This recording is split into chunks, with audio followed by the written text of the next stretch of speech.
Every time a new Pokemon game releases, millions of people around the world sit up in giddy anticipation. No matter how frequently we get new installments, no matter how much better or worse the series gets with its iterations, every new release still feels like a celebration, like a call to adventure and a journey through a wonderful new world full of amazing new monsters to see and befriend. Pokemon Sword and Shield are launching later this year, and by all accounts, this is one of the most momentous releases this series has seen in years. As the first new generation of Pokemon games to launch on a console, and as a sequel that's looking like it's going to make some tangible changes which fans of the series have been dreaming about for years, Sword and Shield should, on paper, be all set to take the industry by storm. Over the last few weeks, however, things haven't been going as expected. While there's no doubting that this will still be one of the biggest releases of the year and will end up selling gangbusters, the general mood in hardcore Pokemon fanbase seems to be one of early disappointment. At a time when we should all have been waiting for the upcoming release with childlike anticipation, many series fans are instead showing their displeasure with some of the decisions Game Freak is taking. Since 1996, Gotta Catch 'em all has been the war cry of millions of Pokemon fans. With every new game in the series, Game Freak adds multiple new Pokemon species to its ever-growing roster of pocket monsters, to the point where now we're standing at over 800 Pokemon, soon to be over 900. But even still, Pokemon fans live by that one mantra: gotta catch 'em all. Over the last few weeks, however, the massive worldwide fanbase of the series has been up in arms over the fact that Game Freak itself doesn't seem to be respecting that one mantra. Not too long ago, it was confirmed that of the aforementioned over 900 Pokemon species, Sword and Shield wouldn't feature support for every single one of them. For many years running, we've sort of taken for granted that each new Pokemon game will support every single Pokemon species in existence, and the fact that Sword and Shield won't be doing so has upset a lot of people. It's not hard to understand why. To be honest, Game Freak's position isn't hard to understand either, but I'll get to that in just a bit. For now, let's speak about the fans' side of things. For a Pokemon game to not include every single Pokemon species stings so much for fans because it seems contrary to the crux of any Pokemon experience. Because how can we catch them all if a Pokemon game doesn't even have all of them? Sure, there have been Pokemon games in the past that didn't natively have previous Pokemon species, like Black and White for example, but even Black and White at least allowed us to import our Pokemon from other games, so that we could add the new Unova Pokemon to our ever-growing Pokedexes. With Sword and Shield, however, there will be a certain number of Pokemon, we don't know just how many yet, that simply will not be supported.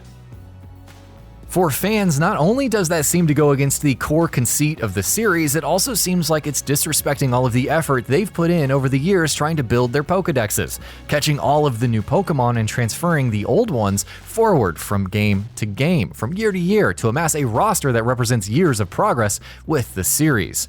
So of course, knowing that a chunk of that progress won't be considered with Pokemon Sword and Shield can feel a bit deflating. There's also the fact that this isn't something that's going to be exclusive to Sword and Shield. It's just how things are going to be going forward. It seems like the days of new Pokemon releases supporting every single Pokemon species are gone. And in light of that, all of the disappointments we've discussed up to this point only gets compounded. But, while the disappointing of the hardcore Pokemon fanbase isn't without merit, it has to be said that Game Freak's reasoning for this decision can also make sense.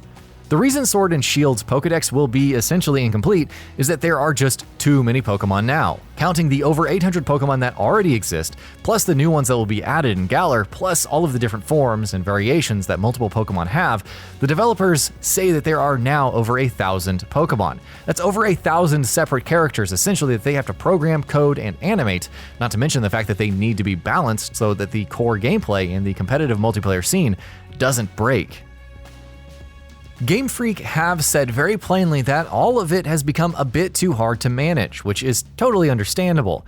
If this were any other game that would be thinking of cutting down on its cast of over 1,000 characters to make things more manageable and easier to develop, we wouldn't even bat an eye, but with Pokemon we've sort of been taking this for granted for a while. And it's not like this has just become an issue all of a sudden. The developers have stated that even with Pokemon Sun and Moon, things had been a little too complicated for them, even though they did manage to make it work in the end. And that for a while, they've been looking for an opportunity to put a stop to the practice of having support for every single Pokemon in a new Pokemon game. With Sword and Shield being the first new Pokemon generation to debut on a console, Game Freak have also done things to take advantage of the Switch's hardware. And no, this isn't going to be a visual powerhouse, but every single Pokemon included in the game have been remodeled and reanimated from scratch to have higher quality animations and assets.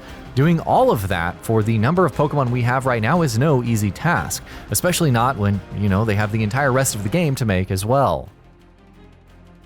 While it's disappointing that Pokemon may not have support for all species in a single game for a while now, there's another way of looking at it. It's become very much like a fighting series, with each new installment introducing some new characters while also having a rotating roster of older ones.